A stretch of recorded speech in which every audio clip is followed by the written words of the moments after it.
любой Есентайға кіресіңдер, любой магазинге кірсең, сені орысша қарсы алып алады.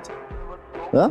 Бірақ қазақ тілінде сөйлейтін адамдар дейтін, олар білмесе де орысша тілін бұрап сөйлеу керек па? Сосын ана мағжанға бір досы келіпті да өткенде. Қай жерден келді?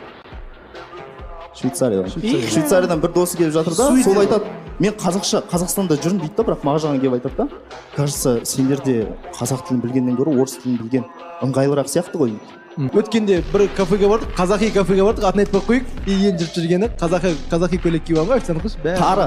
Сылдырмағымен жоқ емес, айтпай қойып. Түсік. Сөйтіп кіріп тұрған таза қазақи образда қыз, здравствуйте дейді, жарылып қалдық барлығымыз. Сосын айтты, саламатсыз ба дедім, осы қазақша сөйлесеңіздер дедім. Ыңғайсызданып қалдық. Ұялып нетіп, біз өзіміз сөйтіп түзеп жүреміз. Хорошо дедім. Өзіміз үшін. Егер де осыны, қанша 50-60 адам көре ма? 50-60 әрқайсысы кіріп жүрсе, уже ақырындап үйрене бастайды да. Агрессия керек емес. Себебі ыңғайсыз ғой бізге орысша. Орысша ыңғайсыз деген, мен кірем, маған орысша сөйлеп жатса, ол по-хорошему дискриминация деп аталады. Ja, оны ешкім мойындамайды.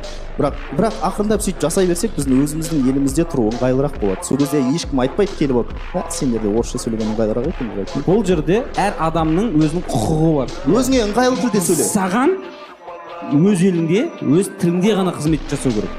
Керек па прям? Жоқ, мысалы, өзіңе өйткені Қазақстанда бір ғана мемлекеттік тіл.